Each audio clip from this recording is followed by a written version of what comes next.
You are an Ironman!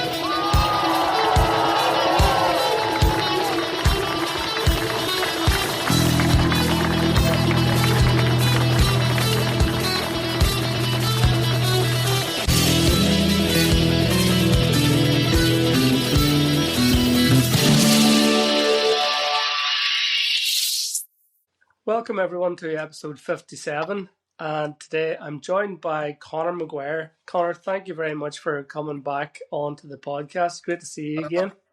Thank you very much, Mickey. After we recorded the segment on the Copenhagen podcast, had a few people saying you're going to have to go on for the full one. And this time, please actually let Mickey ask you some questions and don't just let him don't just you take over. We'll actually do an interview style. So here we are. Glad to be on the podcast. Gustav, well, here, it's not really so much about what I say. It's more important for me that what the guests say. And generally speaking, I know I'm on to a winner whenever I'm not asking any questions. So I had some real good positive feedback, actually, Conor, just in relation to your report of your Copenhagen experience last time round. So really looking forward to finding out how you get on in Nice. Brilliant. I suppose that's a good starting place. First and foremost, congratulations, kiddo, on getting round Nice, qualifying and getting round. We'll come back to that, so let's just hold that thought.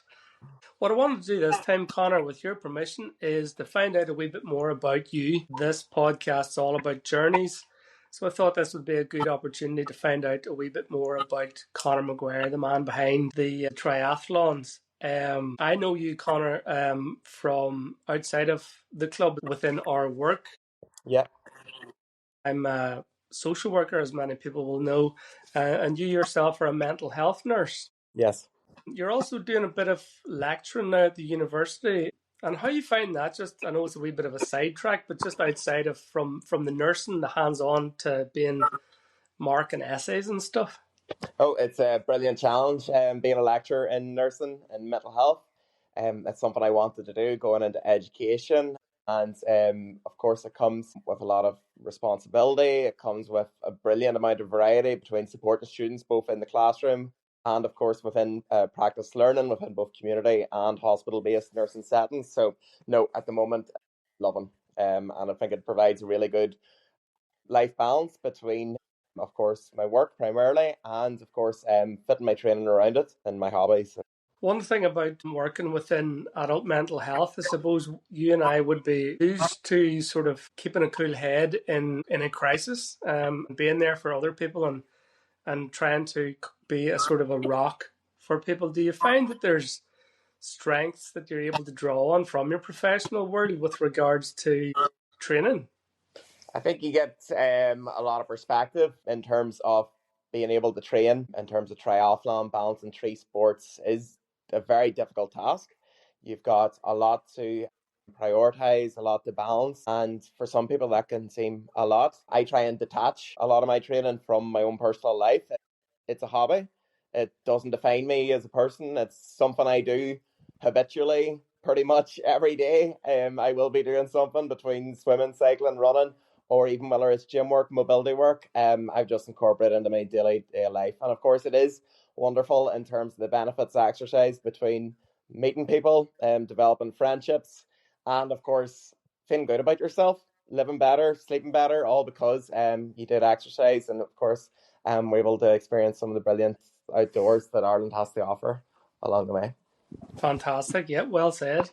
Let's go back in time now. Conor, you've already mentioned that suppose your fitness and your training regime and your commitment is habitual. In your own words, it's part of who you are now. It makes up a very important aspect of who you are. Were you always this kind of sporty and driven with regards to your consistency and your commitment? Were you always a competitive guy? Talk me through what you were like as a cub, maybe in school. So I would say I was always sporty, but I lacked maybe direction and focus a lot in the early years. Would have played Gaelic, would have been my main sports, maybe throughout primary school and maybe early on in secondary school. Would have played a wee bit of soccer, was a member of different golf clubs here as well, which I enjoy, but never really fully applied myself. In terms of Gaelic, I didn't find the same satisfaction as what I find now from being in team sports as what I do to being an individual based sport at the moment, and I like the triathlon. In terms of growing up, I was always innately competitive, no matter what it was in life. So growing up, it was me, my older brother, who's 7 years older than me, and mum and dad. And growing up, I remember everything could become a competition. It didn't matter whether it was Christmas Day, whether we would play a game of Jenga. I remember for some reason annually, growing up, we had a running race up the lane of our house, which is 250 meters long. Me, Dad against Ryan. Right. And that was one of the big talking points of the day. We didn't care about Christmas dinner. It was all about who won the big sprint up the lane on Christmas Day. Brilliant. Whenever we're all dressed in our mask clothes, racing as hard as you can. So in terms of my actual support, from mum and dad, and I think maybe mid to late teens is where they saw, yeah, definitely we'll try and convince Conor to go towards endurance sports. Because running is where, okay, maybe we had some kind of identification. Okay, this is what he's good at. This is what we have to support. And they were always there for races, no matter whether it was a local race, whether we went further afield or started going all over across Ireland for triathlon whenever I started that. They were always a big, major part of the driving force. In terms of going back to being innately competitive, I'm a very conscientious person in terms of always setting goals, whether it is I want to achieve, whether it is between work, between my own professional development. Like I've just finished my master's. Actually, the deadline for that was the week before in Nice, so it was hectic on both ends. Right. In terms, I would be a very extroverted person. In terms of having a high level of extroversion, I would say I thrive on recognition and the dopamine you get from that. There's something about being able to win, no matter how small, whether it is me and my fantasy football league against my friends, whether it is a number of things playing. I remember growing up gaming and that, I would have been the first person to throw my controller against the wall if things didn't go well on FIFA. I remember we had to stop playing tennis at home because I was smashed tennis rackets whenever things don't go my way. So in the early years, it was really hard to harness and use that energy positively. And I think, thankfully, a bit of maturity started to come in around my early 20s and early adulthood, which has definitely been a big thing in terms of personal learning from reflection and, of course, becoming a well-rounded athlete to what I believe I am now. Excellent stuff. Can you remember the first race? Was there a first race, an event, or something that maybe ignited some sort of a wee spark of self-belief or gave you a wee notion of, hold on a wee minute, if I maybe did a wee bit more of this, I could really make a few waves? So I remember in sixth year, I was at the end of sixth year in the Brothers, and it was big at the time. Gym and protein and everything was the big, the big kind of ethos at the time, where everyone was trying to get big biceps and everything. But I remember people were like, oh, we can do better if we get a bit of cardio in. So I started a wee bit of running here and there, just because that was what everyone was doing. But in terms of running first race, I remember there was a Dromore Fla 5K, and I didn't want to go. Maybe because I just didn't want to, press myself. I didn't think I was ready for a 5K. I hadn't ran all out race hard before. So signed up for the race, and I think it was about 100 people that signed up, and it was a hilly route in Dromore that they had planned, okay? And I remember the start line taking off from the parish hall and found myself maybe a mile into the race leading, okay? Very good. And I'm thinking, what's going on here? Now, I had no stopwatch. There was no such thing as a Garmin on me at that time. I had no idea what the pace was. It was just running as hard as I could on the limit. And I remember hearing somebody's footsteps behind me, okay? And I remember hearing through the town, being before the race, Eddie Malloy is a strong favourite for this race, okay? Now, I know Eddie very well now. We've been on many holidays together training, and of course we were roommates whenever we went to Copenhagen doing the race. But at the time, I didn't know Eddie too well. And I remember Eddie shadowing me behind, just planting himself right on my back heels the entire way. and you had to come down from the old church in Dromore through to the main street, and the finish line again was at the parish hall. And me and Eddie sprinted, and it was the full way up the length of Dromore Main Street. I remember people standing outside the pubs, pints in hands, cheering us on for all they were worth, and being neck and neck alongside Eddie, and just tipping him in the finish line. I mean, just about leaning your chest forward to get in through over the line. And that was my first win. Eddie claims that I indeed tripped him. He claims that I pushed him out of the way. I've heard so many different versions of the story. The only one I've, actually stuck with you were beat by a 17-year-old at the time. But winning that race, I still remember the trophy they gave. There was no prize money or anything, but the trophy they gave me was Usain Bolt's Puma running shoe. It's my favorite trophy I've ever won, and it's beautiful and gold.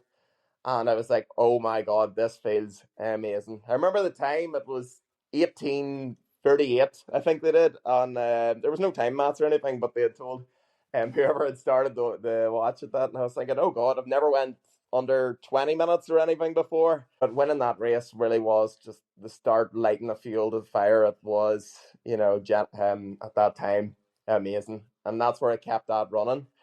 Signing up for local events, 5Ks, 10Ks, and then after, maybe the year after, started doing Omaha Half Marathon. And shortly after that, joined Omaha Harriers, where I picked up running and started getting really competitive with it. Your time with the Harriers then, did that see you really just sticking at the running? Did you stick to the road running? Did you sample some of the cross-country stuff? I would have done mostly road running and a bit of off-road running, and the Sparran Harriers Winter Series would have brought us about different routes across the Sparrans.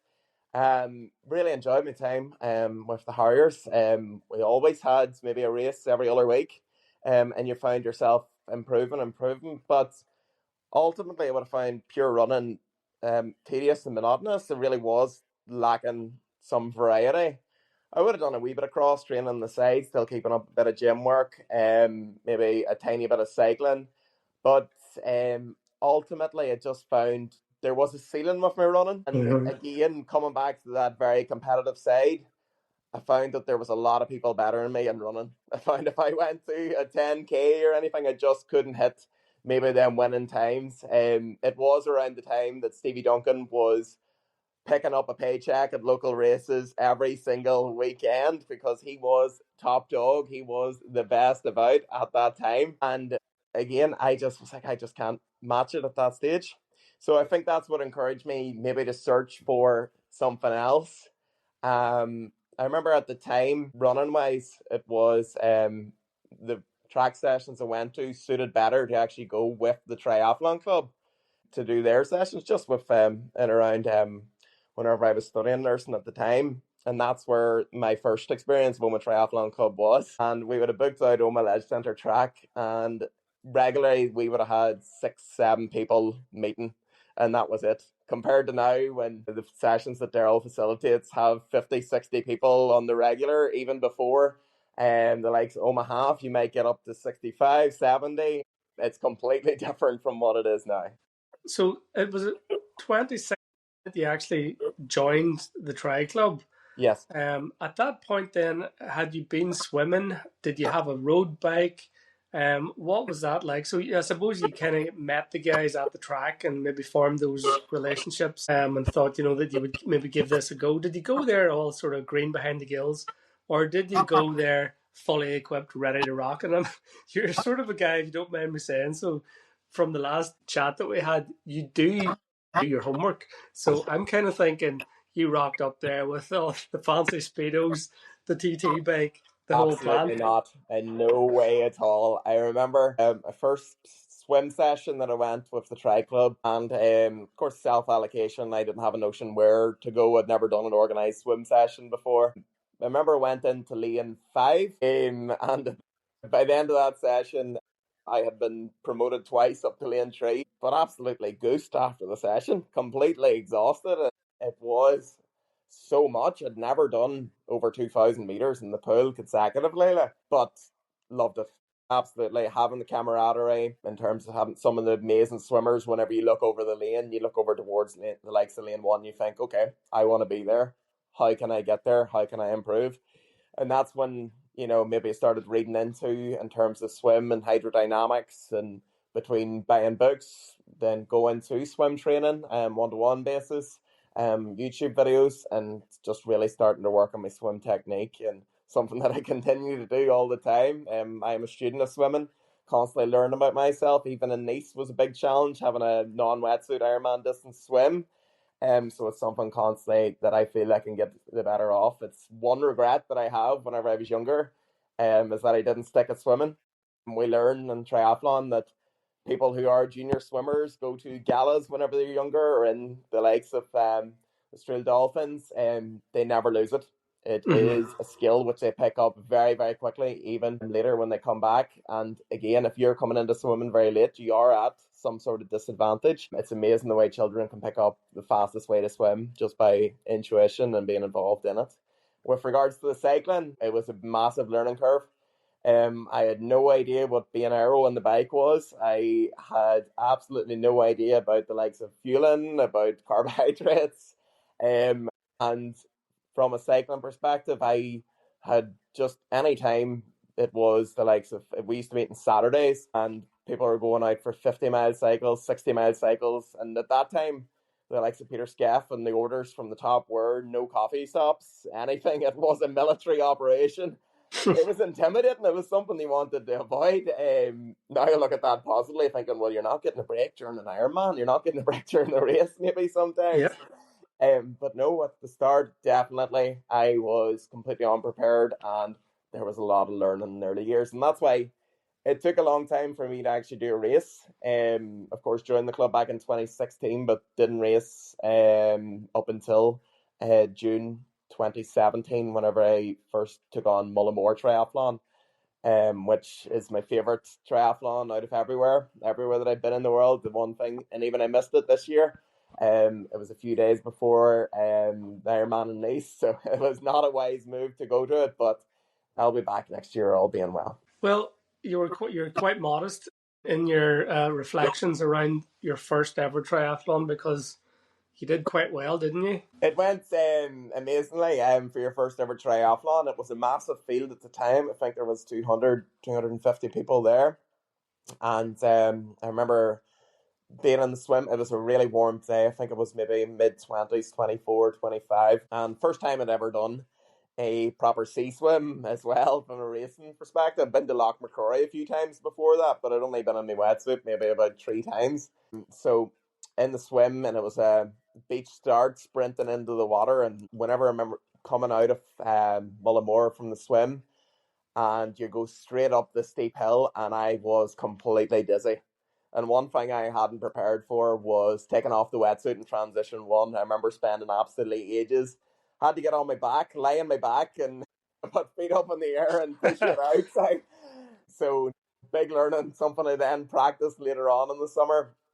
Headed out on the bike, and I remember being so dizzy, so disorientated, just going straight wheel first, front wheel straight into the barriers. Luckily, that low a speed that it didn't cost me anything. But got through the cycle and headed out on the run. It was my strong point. At this time, I was still running with the Harriers alongside going to the tri club, and I remember picking up the fastest run of the day. At that time, we had to run the full way around the actual Mullimore head loop, and it got me 7th overall, and I won my age category. And from an incentive, okay, I think we're definitely onto something here. I do believe that this is maybe my sport, something that I'm going to pursue, and something definitely that I'm going to give everything towards. That was, so your first ever triathlon was obviously the Mullimore Sprint. You jumped up to a half distance, though. Am I right in saying in your first year you went to the 70.3 Groom Sport? Yes, Groom Sports half Ironman would have been a big race at the time, and had even years before that. I think they did a full Ironman. Sadly, it doesn't exist anymore, because in between rising costs of hosting races and getting a committee together is never easy. But at the time, it was really still okay. Let's do a half Ironman. last big effort of the year, and it was a horrible day of weather, absolutely rotten, windy, and in terms of the race itself, I didn't show up thinking I'd win. I'd be thinking, okay, age category would be lovely. I'll take that. But just found myself getting through the bike just really, really well in a good position. But the course was really spread out. So I remember you had to run up and alongside. A lot of it was on sand at the time, up in Bangor Strand. And I could see a few people ahead of me and started picking them off. And then I realised the next person to pick off had just come around the turning cone. I had no idea, I hadn't done much research on the courses to what I do now. And I remember Mark Farquhar coming around the cone and thinking, well, if he's just after coming around the cone and I've only met one person, then he must be leading this race. Does this mean I'm second? And continued on the run, and with 1 mile to go, caught him. And Mark was puffing and panting at the time, he won't mind me saying. But he still said to me the words, and I'll never forget, good man, Conor, go and win the race. Brilliant. And unbelievable moment, because yes, I said, right, cheers, see you there. And I remember my heart absolutely thumping. To this day, it is the highest heart rate I've ever had in a race, 209 beats per minute on the Garmin heart rate strap. Just that absolute dopamine, adrenaline surge, and got over the finish line. And mum and dad there celebrate with me. It was absolutely fantastic. And after that, whenever I won a race in my first season, I thought that this was the way that it was always going to be in triathlon. I thought that it was going to be endless success. Every year you'd be on top of the podium, but it doesn't work like that. There's a lot more setbacks. You lose a lot more than you win. And again, I got very humbled whenever I went to maybe bigger races in the following years, started chasing the likes of National Series, and you're coming up against some uber swimmers who are doing 750s inside maybe 10 minutes. And it was just something in numbers that I couldn't hit at that time. So, no, I learned a lot at the next following few years after that about bouncing back and resilience, and that things aren't always going to go your way. COVID hit then, later on in 2020. And if anything, I look back at it positively, because my performances were fading up maybe around 2019. I was overtraining. I was easily swayed by trying to balance the likes of running events and of course triathlon. My seasons were far too long. I didn't realise the importance of the likes of peaking. So I went to different coaches at the time. It's definitely not a one-size-fits-all approach from coaching.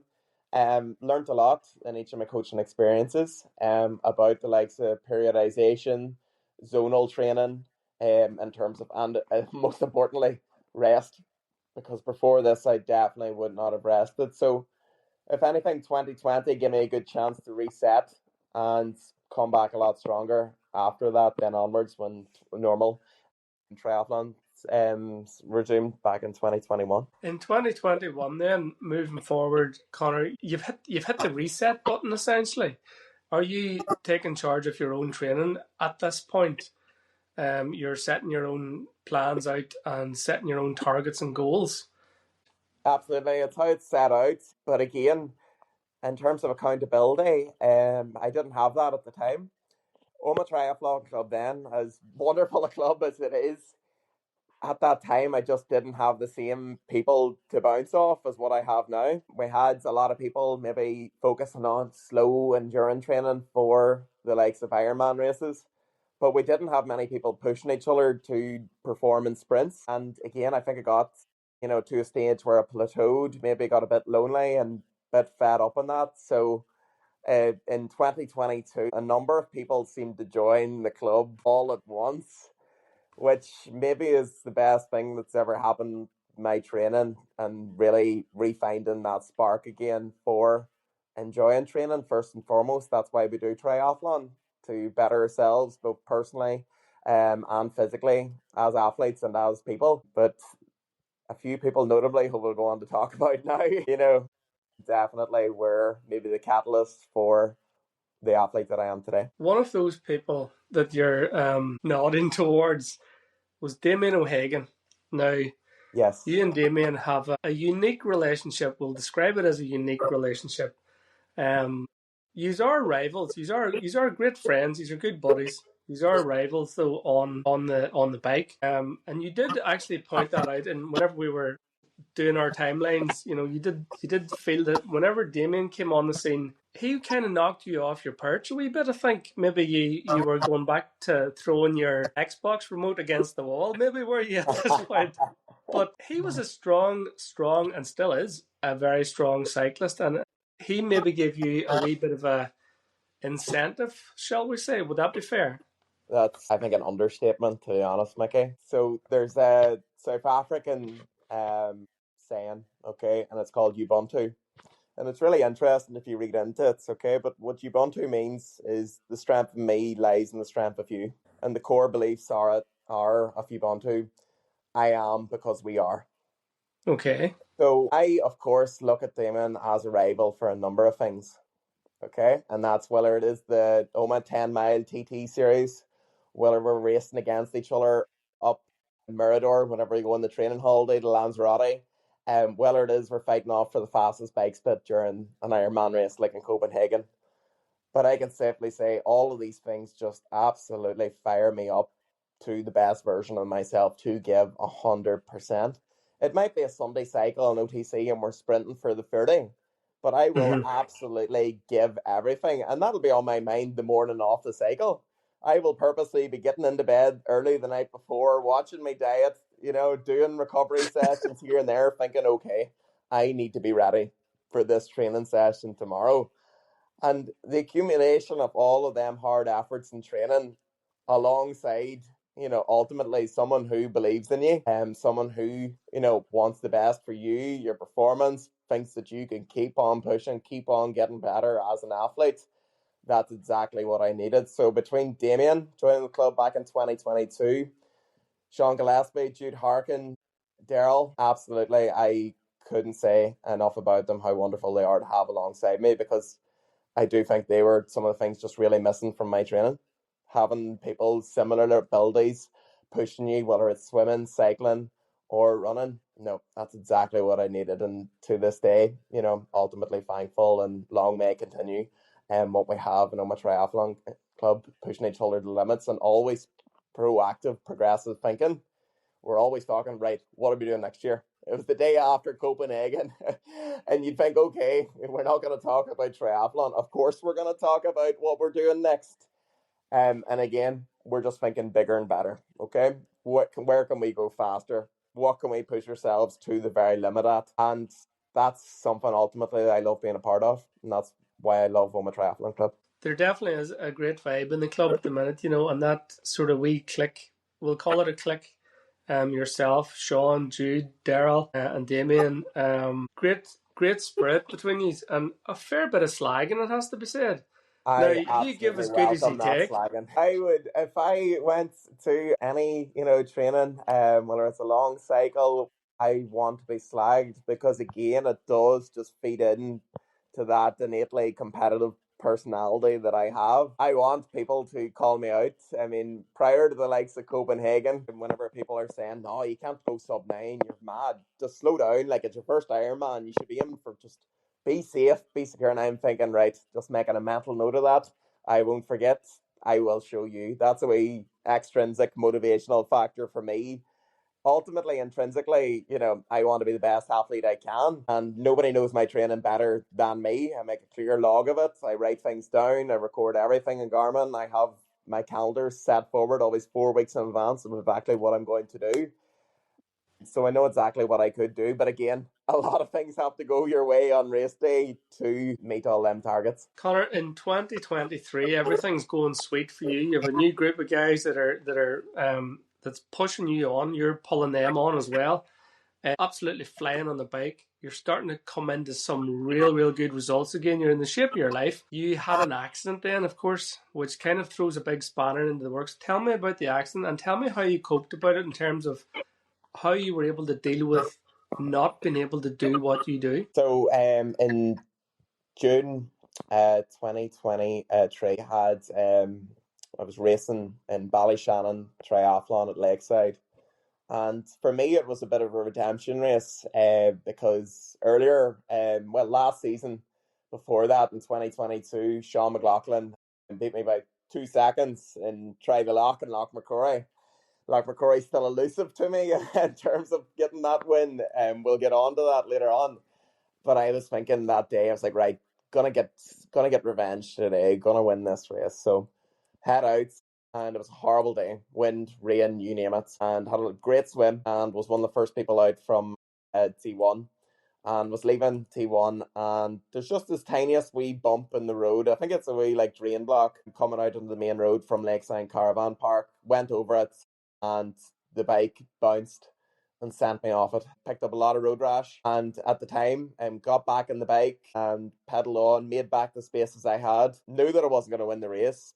I did extremely well to finish second that day, but I was sore and hurting after it. I was really, really sore, and that evening my left wrist started to swell. And of course, I don't, I in terms of not trying to be a hypocrite, I am all against Googling your symptoms, especially as a nurse. Whenever I was working in the community or working as a ward-based nurse, don't be Googling your symptoms, speak to a specialist. But went on Google that night myself and seen, okay, could be a broken wrist where the pain is localized, okay. Scaphoid bone, high impact would be a very common one for both cyclists and actually Gaelic footballers whenever they go to catch the ball. So go in for an x-ray, go back for an x-ray a few weeks later, and then get an MRI. Scaphoid, capitate bones, cracked straight through the middle. Scaphoid's like a perfect shape for breaking. It's shaped like a peanut with a weak centre, and mine's was just cracked straight through the middle. I didn't know this at the time that it was fully broken. A few weeks later, I raced Loch McCrory with the broken wrist. Had a crap race that day. I'll be honest, I think I finished fifth, my lowest ever position in Try the Loch. And soon after that was phoned up with the results. Get in here, we're putting a cast on you immediately. After the cast was on for 6 weeks, there was no healing whatsoever in the bones, so it was decided that I would need a headless screw insertion and wrist surgery that I got a few days before Christmas in 2023. But the triathlon season was a complete write-off in 2023. But trying to reframe and look at things positively, I remember going to watch Mullinmore Triathlon with the cast on, and I absolutely hated being on the sidelines. It was excruciating to watch and be there at the sidelines and think, if I was fully fit here right now, I think I'd be in a shot for winning that. This is the year I missed out on.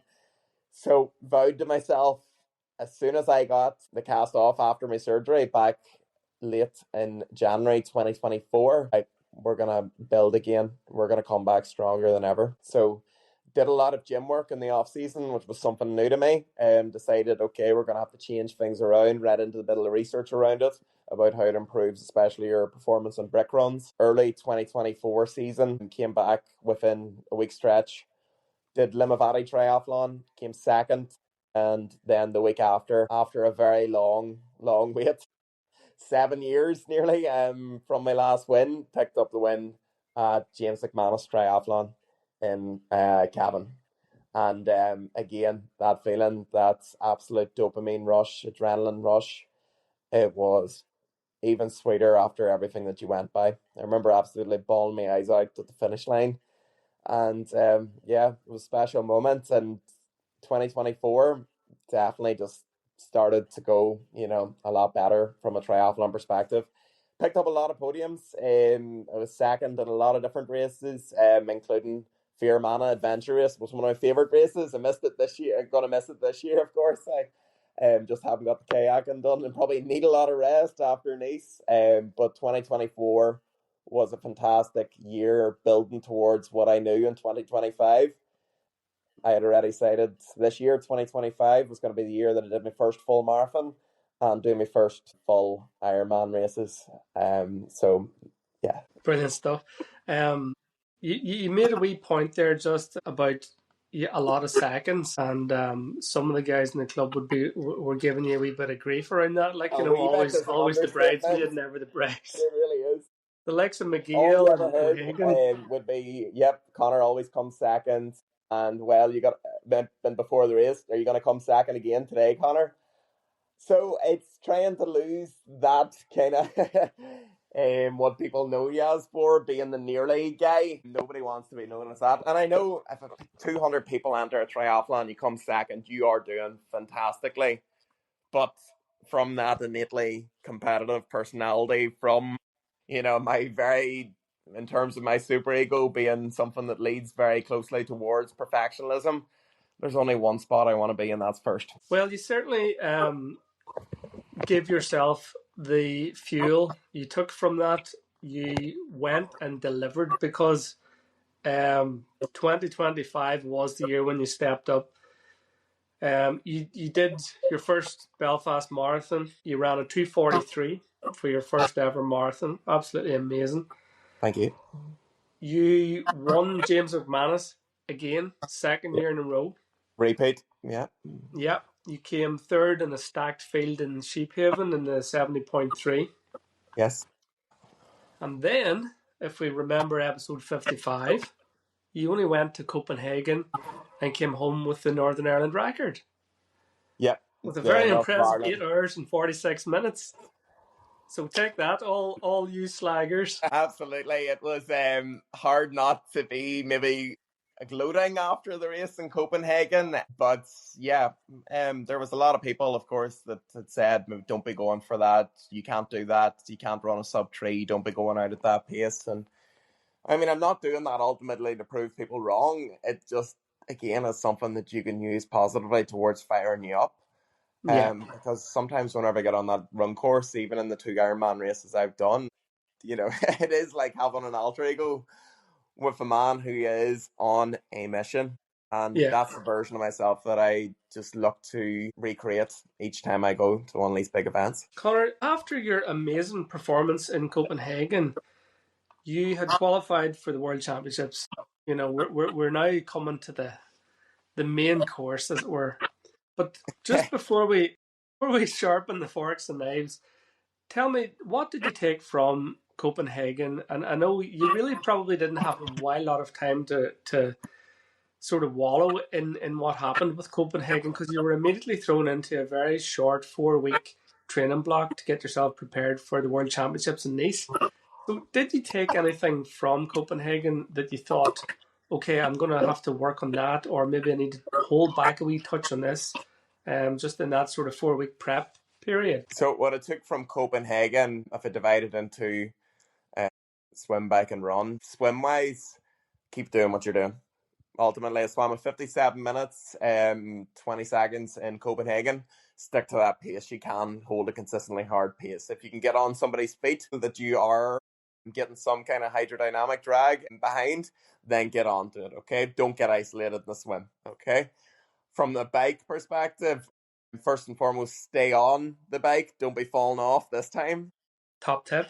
Don't try and do a flying mount to begin with it. Just get the shoes on and transition, sitting down and go from there.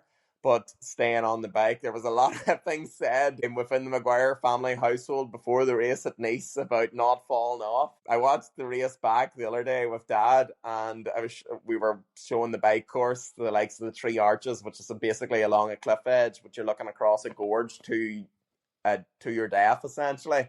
And he's thinking, I'm glad I didn't know that was a part of the bike course, because if I knew that, you could amplify my worries even more, and your Muller's. So the bike route, stay alive. I had asked a few people about the course that had already done the World Championships in Nice, and they said, forget about power numbers, forget about anything other than just stay upright and make sure you get to transition 2 in one piece. And then in the run in Copenhagen, 2:55, it gave me a lot of confidence. Okay, you can do another sub-3 run in an Ironman. That's exactly the pace you're going to be going out at, and you are going to get a lot of frills, a lot of boosts along the way from seeing people you know on the course.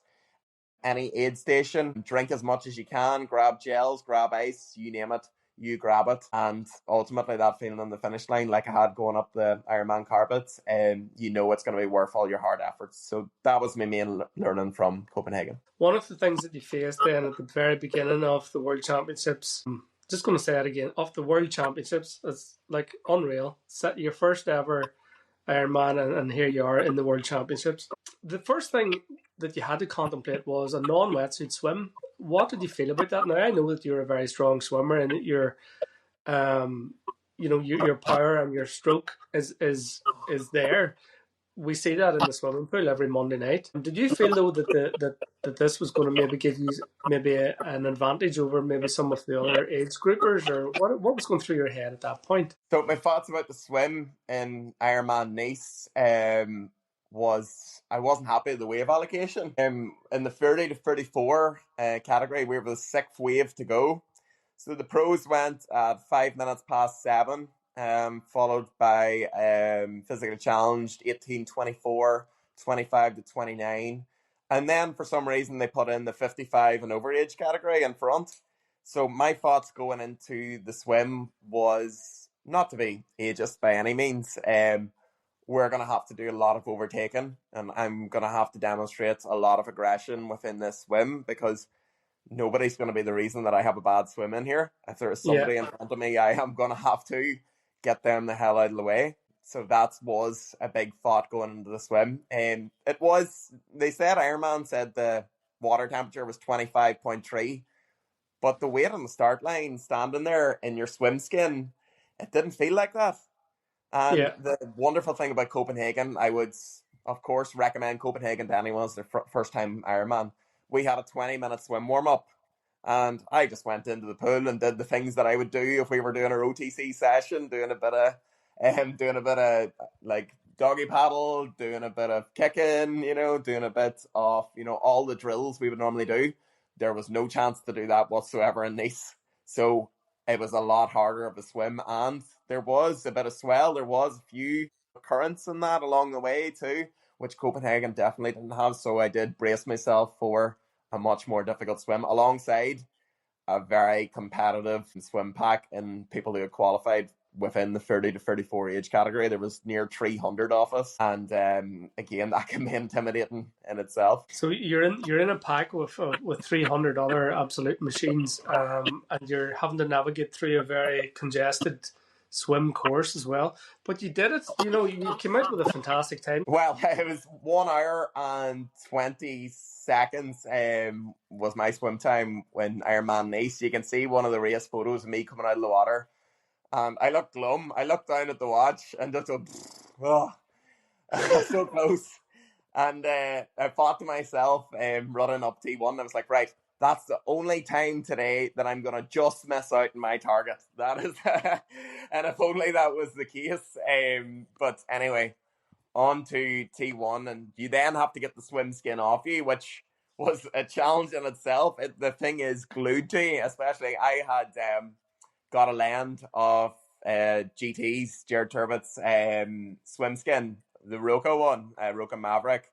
And I remember being at the expo, at the Ironman Expo the day before, going up and saying, I wonder how much these things are, and seeing the price tag, and it was €600. So I'm in T1 in the tent changing, and anyway, I'm getting it off as quickly as I could, and get the goggles off, get the helmet on, bike shoes on, and shove everything into the bag, put it back in the bins provided then for numbers, and I'm running towards the bike, and I'm thinking to myself, did I put Jared's swim skin in the bag? God, jeez, if I have to explain to Jared how I lost his Roka swim skin, oh my God, I'll have to buy him another one. Jeez, this is awful.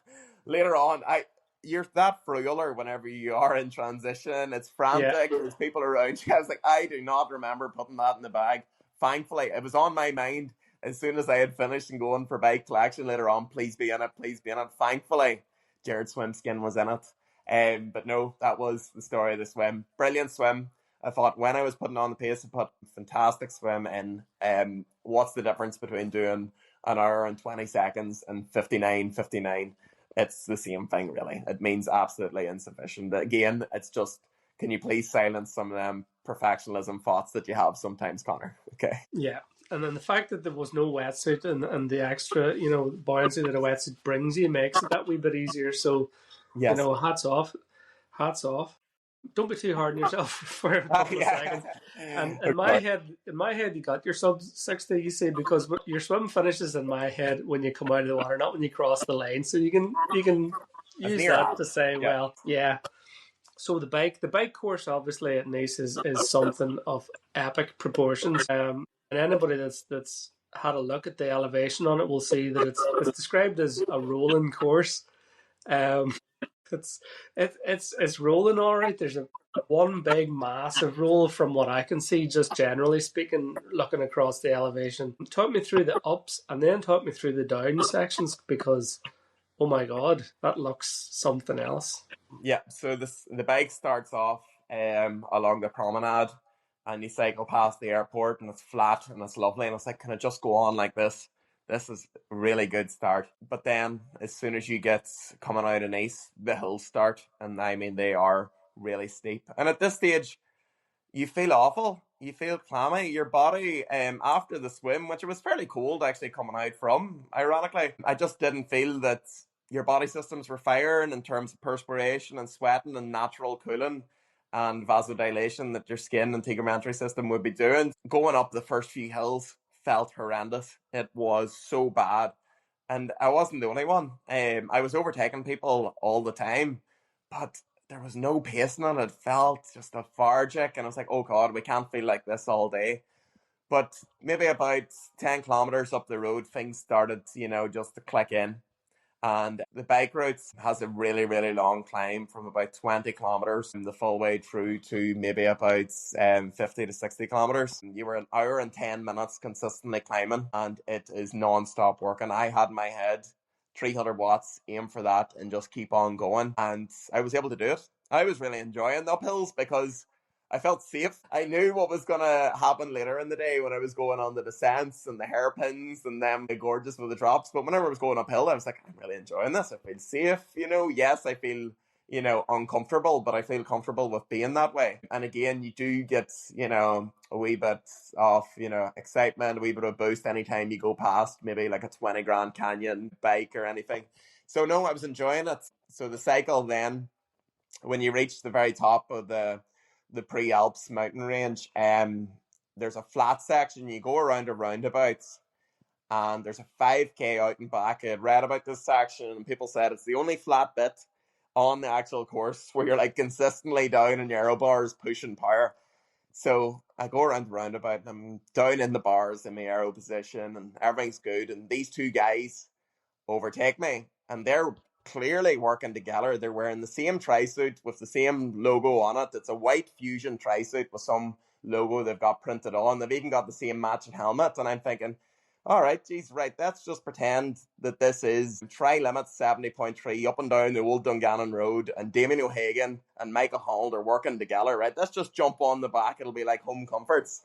So I jump on the back of the group, and in my head, I'm seeing, well, from my vision, I'm seeing a lot of people coming the opposite way that have already been around the turning cone.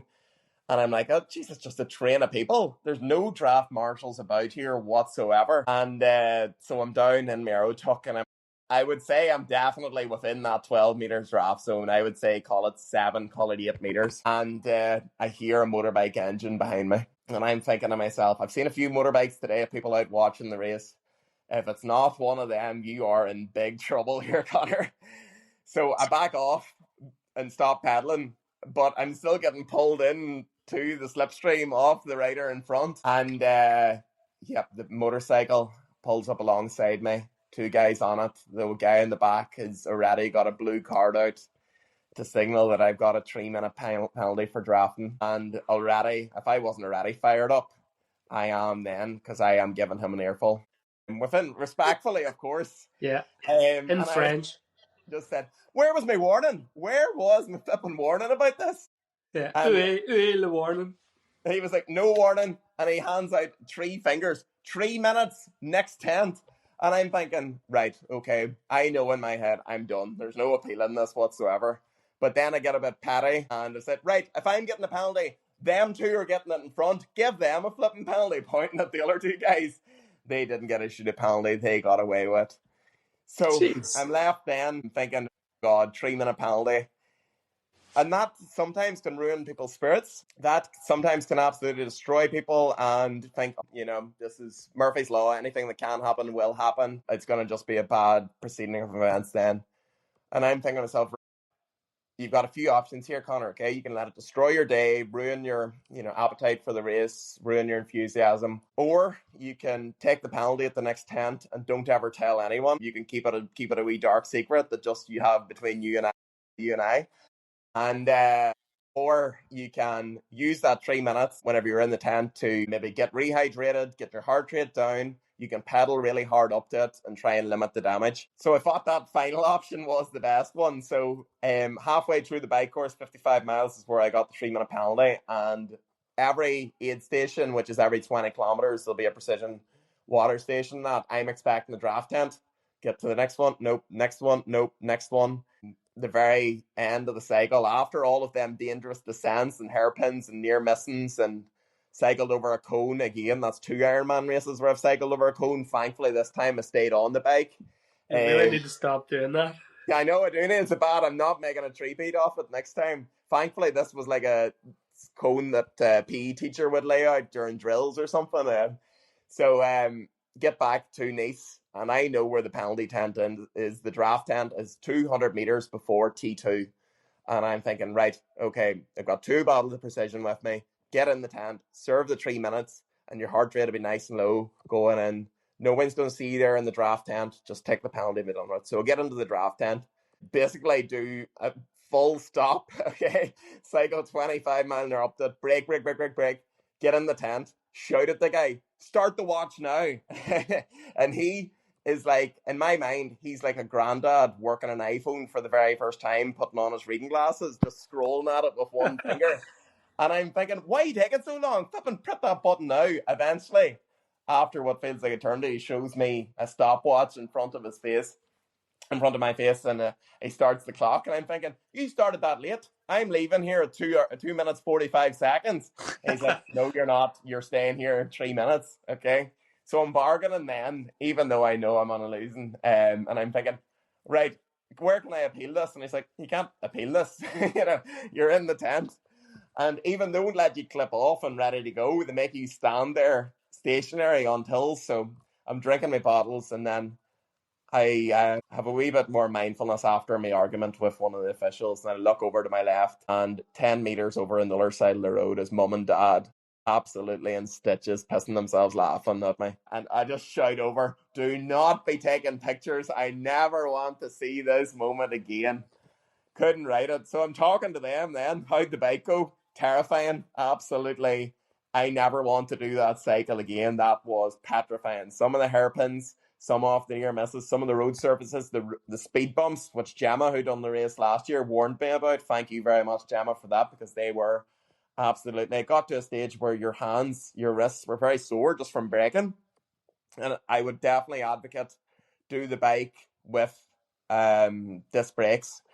At times, my clinchers that I have in my Speed Concept, it felt like it was a skid, in behind me whenever you really had to clinch the brakes, which is not a nice feeling. But anyway, served the 3 longest minutes of my life in purgatory in the tent, and cycled and did a flying dismount to save every single last second and sprint through T2. I actually looked through the times. It was one of the fastest T2s of the very day from all the 2,400 finishers or whatever it was.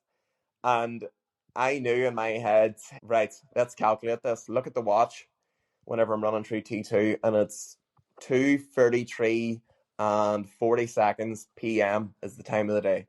My race started earlier that day at 7:31 exactly. So I know that I have to run a 2 hour 57 minute exactly, or a 2:56 for that matter, marathon to get underneath the sub 10. And I say to myself, leaving transition, I said it out loud, always try and make your goals loud and clear. Right, let's have the best run of my life. 2:57, that's go, okay? Yeah. So to do that, heading out in the run, I know that I'm going to have to average 6:45 a mile, which works out it's 4:12 per kilometre. And for a large part of the run, I'm holding that. Lap 1 of the race was unbelievable. you seen the lead bike coming towards you, and Casper Stornes was behind the bike, and I'm thinking, how the flip's he leading this race? Whatever happens, like, concentrate in your own race. 90 seconds after that, Gustav Iden is following him. And then 2 minutes after that, Kristian Blummenfelt, then Martin van Riel, then Sam Lalo. You're starstruck. Earlier that week, I'd actually been on a social run with Gustav and Kristian, which a lot of people have sent the coverage to. It was a competition that I won to go on a social run with 50 other people. We went a 5K up and down the promenade, which again helped with being starstruck. But see, whenever it's during the race and you are locked in a race against them, unbelievable. That was, brilliant. I would say, of all the things that happened across Nice Ironman World Championships, that was my very favourite. It was surreal. But you lock in, and that drives you just to give your very best when you are going up against the elites, the best people in the world. Yeah. Lap 2, all them guys, all them pros are finished. You hear that in the distance on the microphone. There's still a few pros out in the course. I remember overtaking Harry Palmer at one stage and giving him an encouragement. And I'm thinking to myself, did I just give Harry Palmer encouragement there? I watch his YouTube channel each week. I see whatever he's up to. So then it comes to lap 3. And the third lap of 10.5 kilometres is where it got really difficult. You had to run from the centre of Nice to the airport and back 4 times. And at that stage of lap 3, the aid stations were running out of ice. They were very busy. People were walking through them, completely physically stopped. You had to demonstrate a lot of aggression going through them aid stations. Did I push someone out of the way at a stage? Yes. Did I shoulder people out of the way at a stage? Yes. Did I curse people to get them out of the way? Yes, because in my mind, I was that alter ego Conor that's nothing in his mind other than getting that time that he needs. Yeah. Heading back from the airport, the heat and the wind in your face is absolutely severe. You're running into a really strong breeze, like 20-25 mile an hour, and it feels like going steadily uphill. Yeah. Mile 18 and mile 19 in the race, I run 7 minutes, 7 seconds mile back to back, and they were the only 2 miles which let me down. They were the only 2 miles of the course, and I did my very best at the time. They were the only times I slipped off the pace. We got on to lap 4 then, and I'm thinking to myself, right, make this the best lap possible and give yourself a chance at doing that sub 10. Going out on lap 4, of course I see mum and dad and my girlfriend Terry, and I see my friends Iden, Brendan, Turlough out supporting me. They've made signs, they've got the tricolour, they're going absolutely apeshit mad for me. And that's class, that's such a bounce every single time you're going past, you're looking forward to it. Compared to the isolation of the other side in the airport, you just love being in the centre of Nice, and getting the energy off the crowds was sensational. And you're overtaking people all the time. You know, you feel, honestly, invincible. It's an amazing feeling. And to be a part of that, I love it. That's one of my favourite bits of the absolute race as well. But going out on the lap 4, I see in the distance the Hoka run stand. And I see Jan Frodeno giving high fives. And I said, Jan, and he goes, yes, mate, high five me. And I was like, did I just high five the goat? Did I just? Yes, that did just happen. That absolute surreal moment. The kid and the goat. Nicky, that was better than any energy gel, any caffeinated products, anything that I've ever had. That last lap was my fastest that I ran of the entire way. And the way back from the airport, it didn't feel as difficult, even though the wind was still howling, because the end was in sight. I had one thought in my mind: I hope this course is short. My rational mind was saying, Conor, it's the World Championships. They will have it measured down to the last metre. And they did. It was 42.2 kilometres, 26.2 miles exactly. And but about 500 metres from the finish line, see mum and dad give them a high five. And then Brendan and Turler hold me out the tricolour, which I grab. And running towards the finish line, it is pure nutter euphoria. Come around the finish line, put the flag up in the air, which feels like a kite. It feels like whenever you put the flag up in the air into the headwind, it felt like it was going to blow away like Mary Poppins or something. But unreal, getting across the finish line. And in the back of my head, I knew, it'd be really, really close whether I did it. And the finish time was 10 hours and 36 seconds. You know what? People have asked me a lot this week, did you want to get under 10? And of course I did. That's, again, coming back to that super ego of Conor, of perfectionism, and maybe some elements where you want everything just to look perfectly. But 36, 37 seconds quicker wouldn't have made me any happier about my performance. My goal for the race, I had calculated all in terms of my swim pace, powers that I was going to aim for in the bike. Whenever I was moving, I hit every single one of them numbers. I did exactly what I wanted to do. I had the 84th fastest run off the day from the 2,600 entries, including all of the pros. Actually outran a number of them as well. Like, that's unbelievable, Conor. That is incredible, and that's something you'll take forward with you in life and to other Ironman races that give you a hell of a lot of confidence. So the race itself, I would say, went 99% to plan. And from my own performance perspective, if you were asking me to give it a grade, I'd give it pretty much A. Brilliant stuff. Absolutely amazing account there, Conor. That's absolutely fantastic stuff. I suppose the only thing that really you weren't able to factor into that was the penalty. The 3-minute penalty was really the thing that made the difference. I was thinking about this a lot, how we're going to prevent getting penalties, okay? And I was speaking with Eddie, and I was speaking with a few other people at the Tri Club, okay? So the primary colours of a triathlon club are in order: red, black, and then white. Now, what I realised at the weekend was that everyone had white fusion triathlon suits on, okay? And I think they just fit into the norm and they all look the same, okay? They're just like a bunch of minions where they all just roll into one, okay? So I'm proposing to Niall McDermott, the conductor of Oma Triathlon Club, to change the primary colour to white to make me kind of fit in more. Because see, the red of Oma Triathlon Club, it's like a moth to a flame.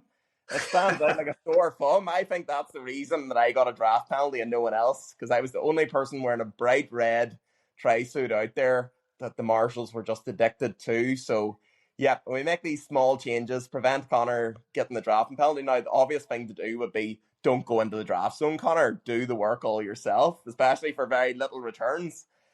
But no, maybe that is an avenue that we'll try. That's a good shout. Like, it could be like an away kit of sorts. An away kit. Now we're talking. Yeah, I love it. A home and away kit. We'll pitch that So idea. you get to wear. We'll start a new thing then. We'll campaign it.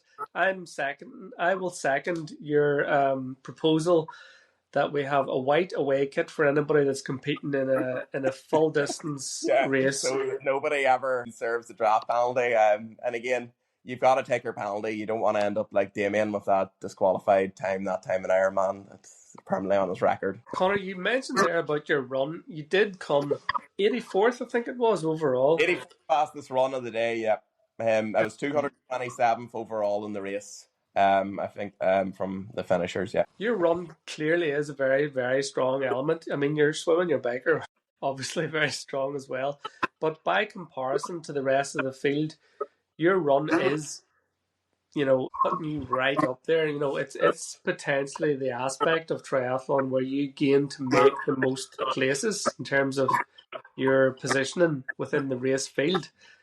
With that in mind, and maybe thinking forward to the future, what are your thoughts on future long distance races?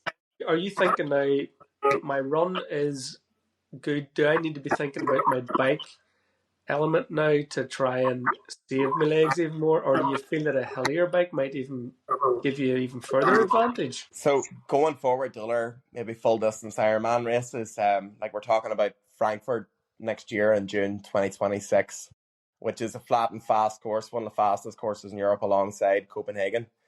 And for that, keep doing what you're doing in the swim. I think if I get in between that 57 minutes to an hour, in between that, it'd be a fantastic swim. With the bike, I think there's a lot of work to be done. In terms of me wanting to be the best at everything, I will put it out there. I believe Damien O'Hagan is the best biker in Oma Triathlon Club. He may not be the best at the 10 mile TT. Of course, I'm the reigning champ in that. I think maybe 7 years running now, which I never let anyone forget. But from an Ironman perspective, I do believe over the 112 miles I can improve considerably. I think that I need to put a lot more power in the pedals consistently because I'm falling below other people around me in my finishing time. It's not a lot. We're talking maybe about 10 to 20 watts, which is going to require me to be, first and foremost, a lot more brave that I can hold the power. But Ironman's a consistently hard day. If you're on a flat rolling course, you need to keep that chain tight the entire time. And I think there's a few times where maybe my concentration goes, and maybe a bit on the descending. I hope that my confidence continues to grow. Like, I would definitely say Copenhagen affected me very negatively to go to Nice, where there was so much descending. But in the future, I hope to grow from that, learn from that as a positive experience of staying on the bike in Nice. So any downhills I can take advantage of. And then with regards to the run, keep doing what you're doing. Keep going out hard. And it's not always going to go to plan. You know, I mean, there may be days, you know, where I just don't feel I can do that sub-3 run, but keep it going regardless. Keep momentum, you know, just coming through, and ultimately try to enjoy it. There was a lot of times during that race in Ironman Nice, the World Championships, where you started to hurt, or your back started to really, really play up, because you're in that climbing, you know, kind of position for a lot of it, and your lower back, and just was stretching things out and rolling my shoulders back, and you were in an excruciating amount of pain, and maybe near exhausted towards the airport, where it was just an absolute energy lab. But you just got to get the perspective saying, there's nowhere else I'd rather be right now than in this race. This is exactly what I wanted to happen. This feeling of thermal discomfort is exactly what I have trained for, what I have planned for. And every so often in the race, people will see me in pictures regularly. I'll try and smile, just intermittent periods of smiling, trying to really activate, like, you know, in terms of your dopamine and serotonin, try and regulate your mood, to try and have some kind of exercise-induced analgesia whenever you're going through very hard extreme times, can just be enough to lift you there and bring you towards the finish at that pace. So no, my plans going forward will be continue doing what I'm doing, but I think the bike is where I have the most to gain. What about then thinking about taking on a race that has a more challenging run? With your run being so strong, do you feel that would you be able to put in the same shift comparatively against your opponents in a more hilly challenging run, the likes of maybe Wales or somewhere where it's notorious for a lot of elevation? Yep, well, the one race entry that I've already got for 2026 is for Alpe d'Huez triathlon long course. It's in the top 10 triathlons to do before you die, top 10 most difficult triathlons. And the run after climbing the famous switchbacks of Alpe d'Huez is at altitude, and it's bits are off roads.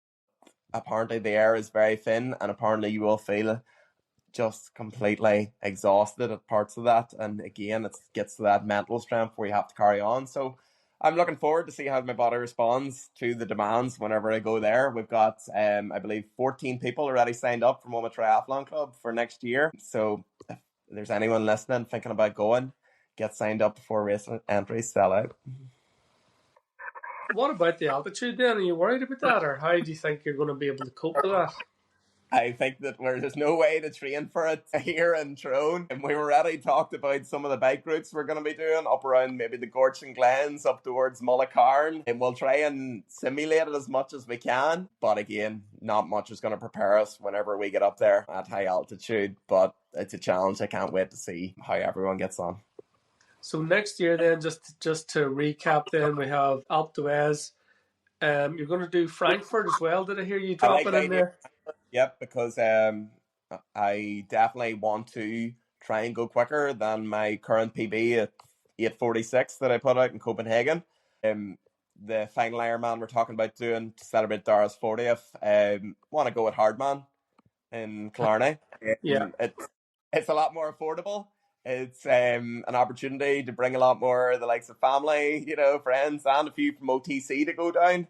I know the McLears want to go down again to it and do the entire event. And I don't think that there'll be 2 years in a row of bad weather. I do live in hope that, you know, next year will be the full event for it. So that'll be the 3 big events that want to go for next year. There is, of course, an elusive 4th event that's in brackets at the minute with a question mark around it. And it is, of course, the chance to race in I think, will it be Kona if you're able to qualify from Frankfurt? I've already turned Is it that in the down back of your now mind? once this year, Mickey, and I have no intention of going this far. I met GT yesterday, and he said, "Don't be in any rush to go to Kona.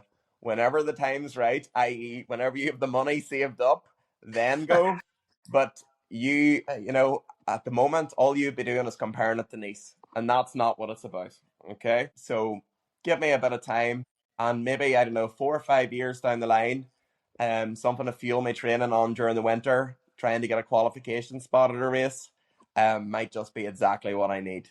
And hopefully be in a better financial position to go out to Hawaii at that stage. That sounds like a plan to me. And wise words there from GT.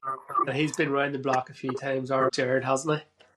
Absolutely. I mean, he says go to Roth. He's like, of all the races you should do, go to Roth. Getting an entry for Roth is, the challenge. But there's a few ways and loopholes as well. Good stuff. Conor, it's been absolutely amazing chatting with you. And many congratulations again for what was an amazing result. Nice, you did yourself, your family, and the club proud. And I'm looking forward to catching up with you, training with you over the winter, and looking forward to see what next year brings. Yeah, Mickey, I'm looking forward, of course. We've got one more event that I'm going to take part in this year, and that's Dublin Marathon in 5 weeks' time. Of course, I'm going out hard. I'm going for a PB. Make my goals, as always, very visible, very clear, and very explicit to other people.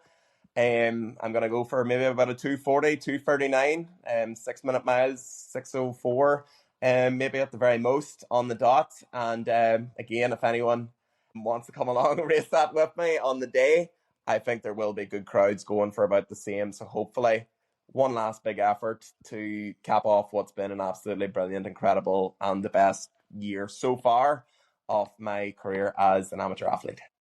Brilliant stuff, Conor. Absolutely amazing. You keep doing what you do. Thank you very much, Mickey.